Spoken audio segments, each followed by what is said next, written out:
ನಮಸ್ಕಾರ. ಷೇರು ಮಾರುಕಟ್ಟೆಯಲ್ಲಿ ಹೂಡಿಕೆ ಮಾಡೋಕೆ ಯೋಚನೆ ಮಾಡ್ತಿದ್ದೀರಾ?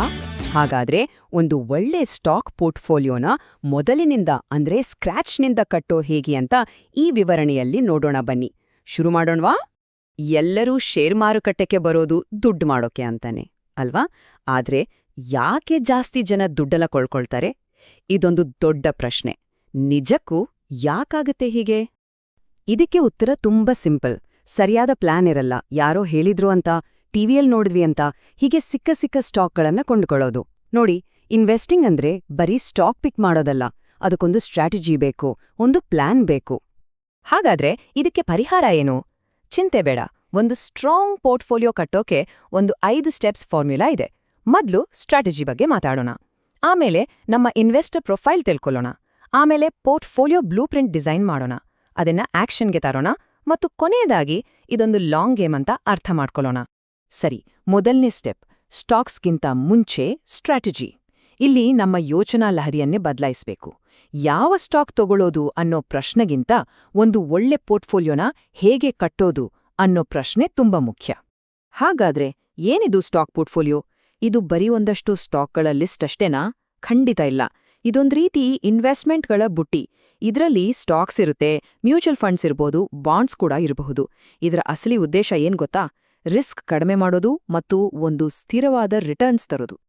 ಇನ್ವೆಸ್ಟಿಂಗ್ನ ಗೋಲ್ಡನ್ ರೂಲ್ ಇದು.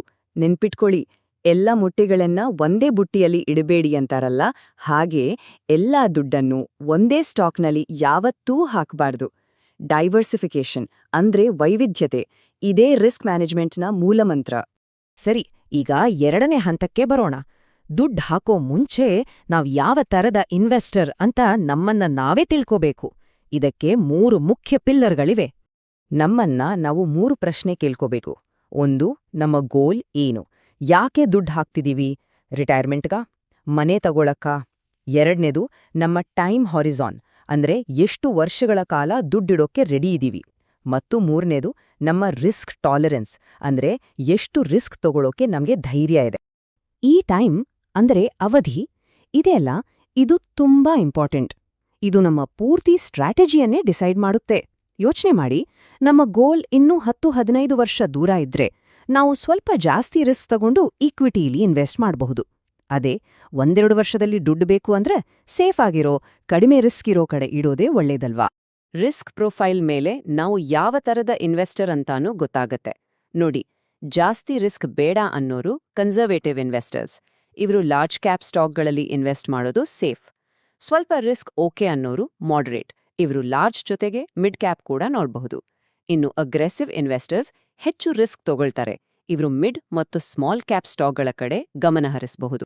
ಓಕೆ, ಈಗ ನಾವು 3ನೇ ಸ್ಟೆಪ್ಗೆ ಬಂದಿದ್ದೀವಿ. ಬಹುಶಃ ಇದು ಎಲ್ಲದಕ್ಕಿಂತ ಇಂಪಾರ್ಟೆಂಟ್ ಸ್ಟೆಪ್. ಅದೇ ನಮ್ಮ ಪೋರ್ಟ್ಫೋಲಿಯೋದ ಬ್ಲೂ ಪ್ರಿಂಟ್ ರೆಡಿ ಮಾಡೋದು. ಇದನ್ನೇ ಟೆಕ್ನಿಕಲ್ ಆಗಿ ಆಸೆಟ್ ಅಲೋಕೇಶನ್ ಅಂತ ಕರೀತಾರೆ. ಇದು ನಮ್ಮ ಇನ್ವೆಸ್ಟ್ಮೆಂಟ್ ಜರ್ನಿಯ ಅಡಿಪಾಯ ಇದ್ದ ಹಾಗೆ. ಯಾಕೆ ಇದು ಅಷ್ಟೊಂದು ಇಂಪಾರ್ಟೆಂಟ್ ಅಂತೀರಾ?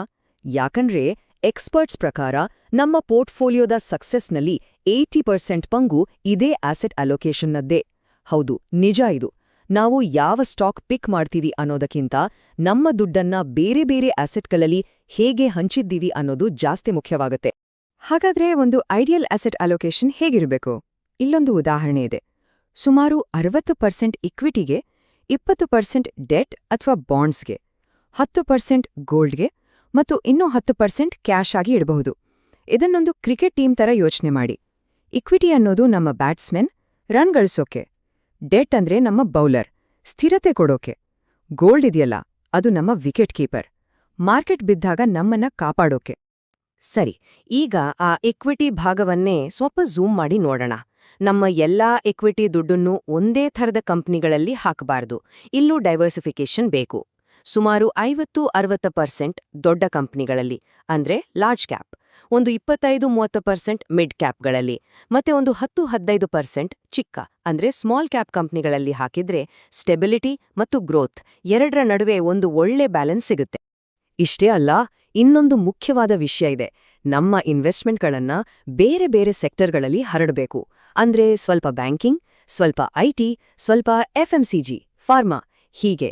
ಇದ್ಯಾಕೆ ಅಂದ್ರೆ ಇದು ನಮ್ಮ ಊಟದ ತಟ್ಟೆ ಇದ್ದ ಹಾಗೆ. ಒಂದೇ ತರದ ಪಲ್ಯ ತಿನ್ನೋ ಬದಲು ಬೇರೆ ಬೇರೆ ತರಕಾರಿ ಇದ್ರೆ ಎಲ್ಲಾ ತರದ ನ್ಯೂಟ್ರಿಷನ್ ಸಿಗುತ್ತಲ್ಲ. ಇಲ್ಲೂ ಹಾಗೇನೆ, ಒಂದು ಸೆಕ್ಟರ್ ಕೆಳಗ್ ಬಿದ್ರೂ ಇನ್ನೊಂದು ಸೆಕ್ಟರ್ ನಮ್ಮ ಪೋರ್ಟ್ಫೋಲಿಯೋನ ಕಾಪಾಡುತ್ತೆ. ಸರಿ, ಈಗ ನಮ್ಮ ಬ್ಲೂ ಪ್ರಿಂಟ್ ರೆಡಿಯಾಗಿದೆ. 4ನೇ ಭಾಗದಲ್ಲಿ ಈ ಪ್ಲಾನ್ ಅನ್ನ ಆಕ್ಷನ್ಗೆ ತರೋದು ಹೇಗೆ ಅಂತ ನೋಡೋಣ. ಹೂಡಿಕೆ ಮಾಡೋಕೆ ಮುಖ್ಯವಾಗಿ 2 ದಾರಿಗಳಿವೆ: ಎಸ್ಐಪಿ ಮತ್ತು ಲಂಸಮ್, ಅಂದ್ರೆ ಪ್ರತಿ ತಿಂಗಳು ಸ್ವಲ್ಪ ಸ್ವಲ್ಪ ಹಾಕೋದು ಅಥವಾ ಒಂದೇ ಸರಿ ದೊಡ್ಡ ಮೊತ್ತ ಹಾಕೋದು. ಈಗಷ್ಟೇ ಶುರು ಮಾಡ್ತಿರೋರ್ಗೆ ಎಸ್ಐಪಿ ಬೆಸ್ಟ್, ಯಾಕಂದ್ರೆ ಇದು ಒಂದು ಡಿಸಿಪ್ಲಿನ್ ಕೊಡುತ್ತೆ ಮತ್ತು ಮಾರ್ಕೆಟ್ ಟೈಮಿಂಗ್ ಮಾಡೋ ರಿಸ್ಕ್ ಇರಲ್ಲ. ಇನ್ನು ಲಂಸಮ್, ಮಾರ್ಕೆಟ್ ತುಂಬಾ ಬಿದ್ದಾಗ ಮಾತ್ರ ಅದ್ರ ಬಗ್ಗೆ ಯೋಚನೆ ಮಾಡೋದು ಒಳ್ಳೇದು. ಹಾಗಾದ್ರೆ ನಮ್ಮ ಪೋರ್ಟ್ಫೋಲಿಯೋದಲ್ಲಿ ಎಷ್ಟು ಸ್ಟಾಕ್ಸ್ ಇರಬೇಕು? ತುಂಬಾ ಜಾಸ್ತಿನೂ ಬೇಡ, ತುಂಬಾ ಕಡಿಮೆನೂ ಬೇಡ. ಒಂದು 8ರಿಂದ 12 ಸ್ಟಾಕ್ಸ್ಗಳಿದ್ರೆ ಸಾಕು ಒಬ್ಬ ಬಿಗಿನರ್ಗೆ. 5ಕ್ಕಿಂತ ಕಮ್ಮಿ ಇದ್ರೆ ರಿಸ್ಕ್ ಜಾಸ್ತಿ ಆಗತ್ತೆ. 30ಕ್ಕಿಂತ ಜಾಸ್ತಿ ಆದ್ರೆ ಅದನ್ನೆಲ್ಲ ಮ್ಯಾನೇಜ್ ಮಾಡೋದೇ ಕಷ್ಟ. ಒಂದು ಸ್ಟಾಕ್ ತಗೊಳ್ಳೋ ಮುಂಚೆ ಅದಕ್ಕೊಂದು ಫಂಡಮೆಂಟಲ್ ಚೆಕ್ ಲಿಸ್ಟ್ ಇಟ್ಕೊಳ್ಳಿ. ಕಂಪನಿಯ ಸೇಲ್ಸ್ ಮತ್ತೆ ಪ್ರಾಫಿಟ್ ಪ್ರತಿ ವರ್ಷ ಚೆನ್ನಾಗಿ ಬೆಳೀತಿದ್ಯಾ? ಕಂಪನಿ ಮೇಲೆ ಸಾಲ ಜಾಸ್ತಿ ಇದೆಯಾ? ಮ್ಯಾನೇಜ್ಮೆಂಟ್ ಚೆನ್ನಾಗಿದ್ಯಾ? ಕಾಂಪಿಟಿಟರ್ಸ್ಗಿಂತ ಈ ಕಂಪನಿಗೆ ಏನಾದ್ರೂ ಸ್ಪೆಷಲ್ ಅಡ್ವಾಂಟೇಜ್ ಇದೆಯಾ? ಈ ಎಲ್ಲ ಪ್ರಶ್ನೆಗಳಿಗೆ ಹೌದು ಅನ್ನೋ ಉತ್ತರ ಸಿಕ್ಕಿದ್ರೆ ಮಾತ್ರ ಆ ಸ್ಟಾಕ್ ಬಗ್ಗೆ ಯೋಚನೆ ಮಾಡಿ. ಮತ್ತು ಈಗ ಕೊನೆಯ ಮತ್ತು 5ನೇ ಹಂತ, ಇದೊಂದು ಲಾಂಗ್ ಗೇಮ್ ಅನ್ನೋದನ್ನ ಅರ್ಥ ಮಾಡ್ಕೊಳ್ಳೋದು. ನೋಡಿ, ಒಂದು ಪೋರ್ಟ್ಫೋಲಿಯೋನ ಕಟ್ಟಿಬಿಟ್ಟೆ ಕೆಲ್ಸ ಮುಗೀತು ಅಂತ ಅಲ್ಲ, ಅದು ಕೇವಲ ಅರ್ಧ ಕೆಲ್ಸ ಅಷ್ಟೇ. ಅದನ್ನ ಚೆನ್ನಾಗಿ ಮೇಂಟೈನ್ ಮಾಡ್ಕೊಂಡು ಹೋಗೋದು ಇನ್ನರ್ಧ ಕೆಲ್ಸ. ಹಾಗಾದ್ರೆ ಏನ್ ಮಾಡ್ಬೇಕು? ಪೋರ್ಟ್ಫೋಲಿಯೋ ಕಟ್ಟಿದ್ಮೇಲೆ ಸುಮ್ನೆ ಕೋರ್ಬಾರ್ದು.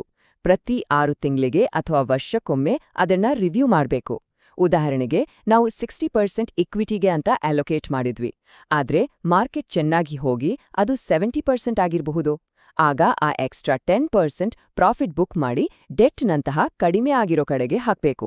ಇದನ್ನೇ ರೀಬ್ಯಾಲೆನ್ಸಿಂಗ್ ಅಂತ ಹೇಳೋದು. ಇದು ನಮ್ಮ ಪೋರ್ಟ್ಫೋಲಿಯೋನ ಮತ್ತೆ ಟ್ರ್ಯಾಕ್ಗೆ ತರುತ್ತೆ. ಯಶಸ್ವಿ ಇನ್ವೆಸ್ಟರ್ ಆಗೋಕೆ ಕೆಲವು ತಪ್ಪುಗಳನ್ನ ಮಾಡ್ಲೇಬಾರದು. ಅದರಲ್ಲಿ ಮುಖ್ಯವಾದವು ಅಂದ್ರೆ ಟಿಪ್ಸ್ ಮೇಲೆ ಇನ್ವೆಸ್ಟ್ ಮಾಡೋದು, ಪ್ರತಿದಿನದ ನ್ಯೂಸ್ ನೋಡಿ ಹೆದರಿಕೊಂಡು ಮಾರೋದು, ಮತ್ತೆ ದುರಾಸೆ ಅಥವಾ ಭಯದಿಂದ ಎಮೋಷನಲ್ ಆಗಿ ಡಿಸಿಷನ್ ತಗೊಳ್ಳೋದು. ಇವುಗಳಿಂದ ದೂರ ಇದ್ರೆ ಸಾಕು. ಈ ಒಂದು ಮಾತನ್ನ ಚೆನ್ನಾಗಿ ನೆನ್ಪಿಟ್ಕೊಳ್ಳಿ. ಪ್ರತಿ ತಿಂಗಳು ಮಾರ್ಕೆಟ್ನ ಬೀಟ್ ಮಾಡೋಕೆ ಹೋಗ್ಬೇಡಿ. ಬದಲಿಗೆ ಹಲವು ವರ್ಷಗಳ ಕಾದ ಮಾರ್ಕೆಟ್ನಲ್ಲಿರೋಕೆ ಟ್ರೈ ಮಾಡಿ. ಲಾಂಗ್ ಟರ್ಮ್ ಸಕ್ಸಸ್ ಸಿಗೋದು ಪೇಷನ್ಸ್ ಮತ್ತು ಡಿಸಿಪ್ಲಿನಿಂದ ಮಾತ್ರ. ಹಾಗಾದ್ರೆ ಕೊನೆಯದಾಗಿ ಒಂದು ಪ್ರಶ್ನೆ ಕೇಳ್ತೀನಿ. ಯಶಸ್ವಿ ಪೋರ್ಟ್ಫೋಲಿಯೋ ಕಟ್ಟೋದು ಒಂದು ಪ್ರಾಸೆಸ್ ಮೇಲಾ ಅಥವಾ ಇಂಪಲ್ಸ್ ಮೇಲಾ? ಅಂದ್ರೆ ಒಂದು ಶಿಸ್ತುಬದ್ಧ ಪ್ರಕ್ರಿಯೆಯಿಂದನಾ ಅಥವಾ ಸುಮ್ನೆ ಮನ್ಸಿಗೆ ಬಂದ ಹಾಗೆ ಮಾಡೋದ್ರಿಂದನಾ? ಉತ್ತರ ಸ್ಪಷ್ಟವಾಗಿದೆಯಲ್ವಾ? ಸರಿಯಾದ ಪ್ರಕ್ರಿಯೆಯನ್ನ ಫಾಲೋ ಮಾಡಿದ್ರೆ ಖಂಡಿತ ನಮ್ಮ ಇನ್ವೆಸ್ಟ್ಮೆಂಟ್ ಜರ್ನಿಯನ್ನ ಯಶಸ್ವಿ ಮಾಡ್ಕೋಬಹುದು.